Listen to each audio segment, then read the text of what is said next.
peux-tu me parler, s'il te plaît, en interne de Hilal France? Est-ce que vous avez que des gens qui maîtrisent l'astronomie? Est-ce que vous avez que des gens qui maîtrisent le côté fiqhi, donc de jurisprudence? Ou est-ce que c'est un mariage entre ces deux pôles? Voilà, si tu peux nous en dire plus. Très bien. Dans Hilal France, très rapidement, on s'est réparti les rôles et certains qui avaient une fibre plus jurisprudence se sont emparés du pôle jurisprudentiel.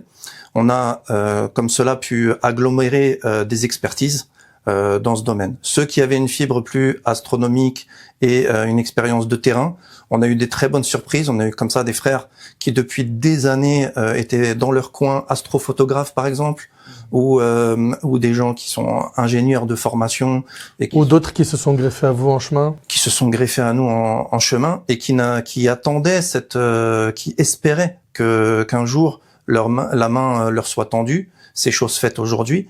Donc effectivement, quand on a cet engouement qui vient de la part de musulmans de toute la France, aux quatre coins de la France, eh bien ça nous oblige à aller vers eux et pas seulement digitalement, mais physiquement. En effet, on se déplace, on va dans les mosquées, on va dans les instituts.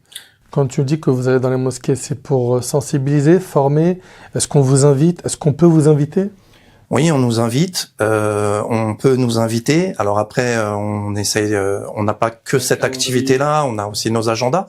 Mais en effet, on se déplace pour sensibiliser sur le plan théorique, que ce soit le religieux ou la partie astronomique, et surtout, et ça on y tient, sur le terrain, c'est-à-dire on part avec nos sacs à dos, nos télescopes, nos jumelles, on s'installe sur des spots d'observation qui sont optimales et on montre concrètement comment mener une observation et ça permet comme ça de constituer un maillage territorial qui couvre toute la France et puis qui puisse être utile sur les mois les plus scrutés, tels que Ramadan et Hajj.